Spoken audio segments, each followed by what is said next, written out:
നമസ്കാരം. മലയാളി വാർത്തയിലേക്ക് സ്വാഗതം.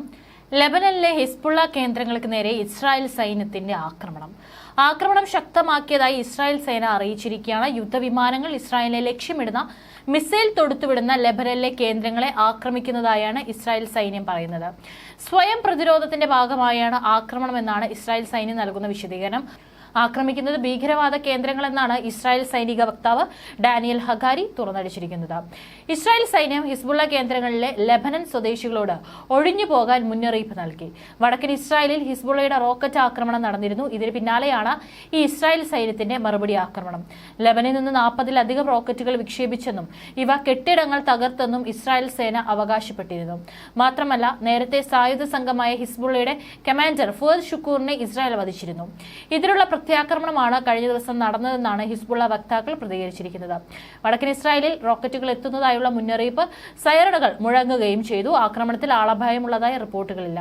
ഇസ്രായേൽ സൈന്യം വിശദമാക്കുന്നത് ഇസ്രായേലിലേക്ക് 150-ലേറെ റോക്കറ്റുകളാണ് ലെബനിൽ നിന്ന് അയച്ചതെന്നാണ്. 11 ഇസ്രായേൽ സൈനിക ആസ്ഥാനങ്ങൾക്കും ബാരക്കുകൾക്കുമെതിരെ 320 കത്യുഷ റോക്കറ്റുകൾ അയച്ചു എന്നാണ് ഹിസ്ബുള്ള പറയുന്നത്. അതേസമയം ഇസ്രായേലി സൈനികർ ഖുറാൻ കത്തിച്ചെന്ന ആരോപണം, ഗസയിലെ പള്ളി തകർത്ത് ഖുറാന്റെ പതിപ്പുകൾ കത്തിച്ച ഇസ്രായേൽ സൈനികരുടെ നടപടിയെ ഹമാസ് അപലപിച്ചു.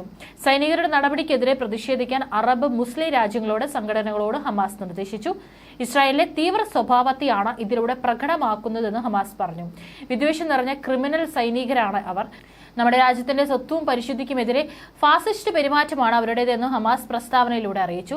പലസ്തീനിലെ മുസ്ലിം ക്രിസ്ത്യൻ പുണ്യസ്ഥലങ്ങൾ സംരക്ഷിക്കാനും ഗാസ മുനമ്പിനെതിരായ യുദ്ധം അവസാനിപ്പിക്കാനും ലോകത്തെ സ്വതന്ത്രരായ ജനങ്ങൾ മുന്നിട്ടിറങ്ങണമെന്ന് ഹമാസ് പ്രസ്താവനയിൽ ആവശ്യപ്പെട്ടു. ഖുറാന്റെ പകർപ്പുകൾ നശിപ്പിക്കുകയും കത്തിക്കുകയും ചെയ്തത് വടക്കൻ ഗാസയിലെ ബാനി സലേഹ് പള്ളിയിലാണ്. ഇസ്രായേലി സൈനികർ ഇതിന്റെ വീഡിയോ പകർത്തി. ഇതിനു പുറമെ ഖാൻ യൂനിസിലെ ചരിത്ര പ്രസിദ്ധമായ ഗ്രാൻഡ് മോസ്കും ഇസ്രായേൽ ബോംബാക്രമണത്തിൽ തകർന്നു. കഴിഞ്ഞ 10 മാസത്തിനിടെ 610 മുസ്ലിം പള്ളികളും 3 പള്ളികളും ഇസ്രായേൽ പൂർണ്ണമായി തകർത്തു. പലസ്തീൻ ജനങ്ങളോടുള്ള ഇസ്രായേലിലെ യുദ്ധം ഇസ്ലാമിനോടുള്ള യുദ്ധം കൂടിയാണെന്നും അമേരിക്കയിലെ the council on American Islamic relations എന്ന സംഘടന വ്യക്തമാക്കി. ഖുറാൻ നശിപ്പിക്കുകയും പള്ളികളെ ലക്ഷ്യമിടുകയും ചെയ്യുന്നത് ഇതിന്റെ തെളിവാണെന്നും അവർ പറഞ്ഞു.